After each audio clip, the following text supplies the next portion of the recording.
Episode 2 में हम देखते हैं यूई और जीफेंग कहीं जा रहे थे। तभी वहाँ पे जियाहो आता है और यूई से कहता है कि मैं उस ओल्ड आदमी को पकड़ना चाहता हूँ, अगर तुम चाहो तो हम लोग उसको अभी पकड़ सकते हैं। लेकिन यूई कहती है कि हमारे पास उसके खिलाफ कोई भी एविडेंस नहीं है, जब तक हमें उसके खिलाफ एविडेंस नहीं मिल जाते हैं तो हम उसका कुछ भी नहीं कर सकते हैं और कंपनी को वापस भी नहीं ले सकते हैं। जीफेंग कहता है मुझे पता है उसके खिलाफ सबूत कैसे इकट्ठे किए जाएंगे। फिर वो बताता है कि कैसे यू के अंकल की एक मिस्ट्रेस है जिससे वो मिलने जाता है, उसको सब कुछ पता है।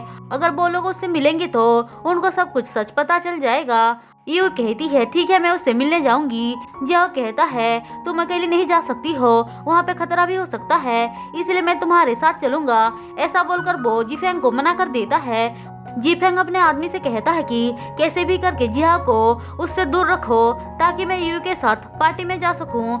अब रात को यूई जैसे ही रेडी होकर नीचे आती है तो देखती है वहाँ पे जियाओ नहीं जीफेंग होता है। जीफेंग कहता है कि जिया को कुछ काम आ गया था इसलिए वो यहाँ से चला गया, क्या मैं तुम्हारे साथ चल सकता हूँ। ऐसा बोलकर वो उसके साथ पार्टी में आता है जहाँ पे हम यू के अंकल की मिस्ट्रेस को देखते हैं। वो एक बहुत बड़ी फेमस डांसर थी जो कहती है कि आज रात डांस में जो जीतेगा वो मेरे साथ ड्रिंक करने का मौका पाएगा। उसकी ये बात सुनकर सारे लोग वहाँ पे डांस करने लग जाते हैं जिसमें यू और जीफेंग भी होते हैं। वो दोनों डांस कंपटीशन जीत जाते हैं, इसलिए जीफेंग को उस लेडी के साथ ड्रिंक करने का मौका मिलता है जहाँ पे वो दोनों ड्रिंक कर रहे होते हैं। वहीं दूसरी तरफ यूई चुपचाप बैठकर इन दोनों को देख रही होती है। तभी वहाँ पे एक आदमी उसकी फोटो को देखकर पहचान जाता है कि ये यूई है। असल में यू के अंकल ने उसको बोला था कि अगर ये लड़की पार्टी में दिखेगी तो उसको छोड़ना मत। अब वो आदमी जैसे ही यूई को वहाँ पे देखता है उसके ड्रिंक में कुछ मिलाकर उसके पास आता है। वो देखती है कि जीफेंग उस लेडी के साथ कहीं जा रहा है जिससे कि वो भी उनका पीछा करने जा रही थी। लेकिन तभी वहाँ पे वो आदमी आता है और उसको रोकता है।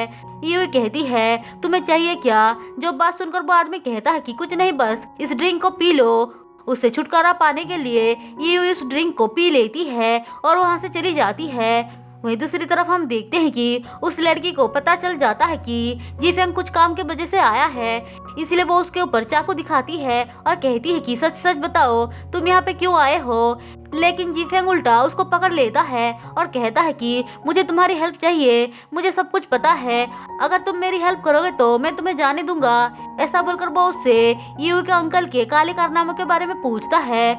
उसका एक बुक था जिसमें सब कुछ लिखा हुआ था जिसको वो देने के लिए उसको बोलता है। अब सीन शिफ्ट होकर हमें यू को दिखाया जाता है और यहाँ पे वही सब होता है जिसको हमने एपिसोड 1 में देखा था।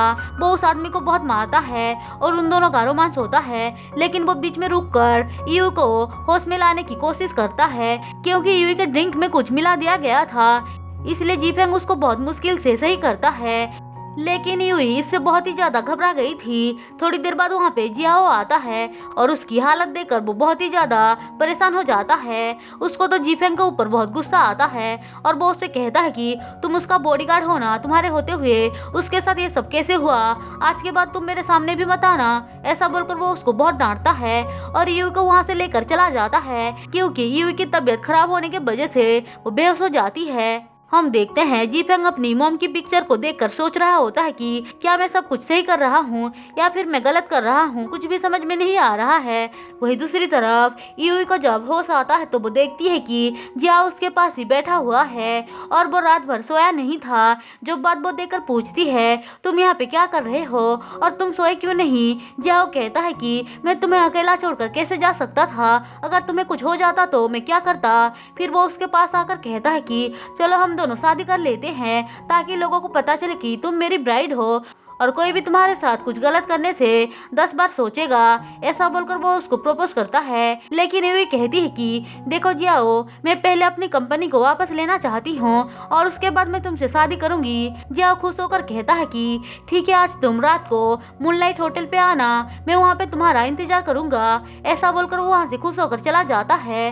हम देखते हैं ये थोड़ी देर बाद रेडी होके बाहर निकलती है तो उसके सामने जीफेंग खड़ा हुआ होता है। वो उसको बुक देकर कहता है कि इसमें सब कुछ लिखा हुआ है कि तुम्हारे अंकल ने क्या क्या किया है।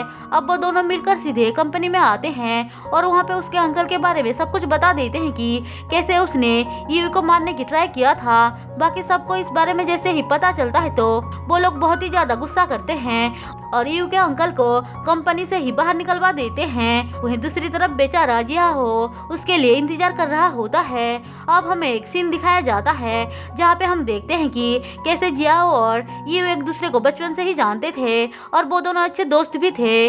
वो सारी चीजों को याद करके जियाओ थोड़ा सा इमोशनल हो जाता है क्योंकि अभी तक यू उसके पास नहीं आई थी। अब सीन शिफ्ट होकर हमें यू के अंकल को दिखाया जाता है। हम यहाँ पे जियाओ के फादर को देख पाते हैं। यू के अंकल उससे कह रहा होता है कि सब कुछ तुम्हारे कहने के वजह से किया गया है और मुझे कंपनी से बाहर निकाल दिया गया है। अगर लोगों को सच पता चलेगा तो सोचो तुम्हारा क्या होगा।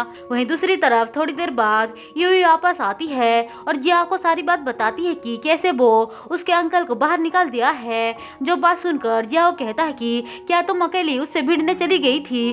तुम्हें पता है ना वो कितना खतरनाक है, अगर तुम्हें कुछ हो गया होता तो मैं क्या करता।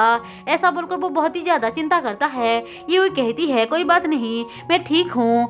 लेकिन जिया उससे थोड़ा सा नाराज हो गया था। वो कहता है ठीक है चलो मैं तुम्हें वापस छोड़ने चलता हूँ। ऐसा बोलकर वो उसको बाहर लेकर आ रहा था लेकिन तभी वो देखता है जीफेंग वहाँ पे खड़ा हुआ है। जीफेंग उसे देखकर कहता है कि ये मेरे साथ ही कंपनी गई थी। उसकी ऐसी बातें सुनकर जिया गुस्सा हो जाता है और इसी के साथ एपिसोड 2 खत्म होता है। दोस्तों अगर आपको मेरी एक्सप्लेनेशन पसंद आई हो तो चैनल को सब्सक्राइब और वीडियो को लाइक जरूर कर देना।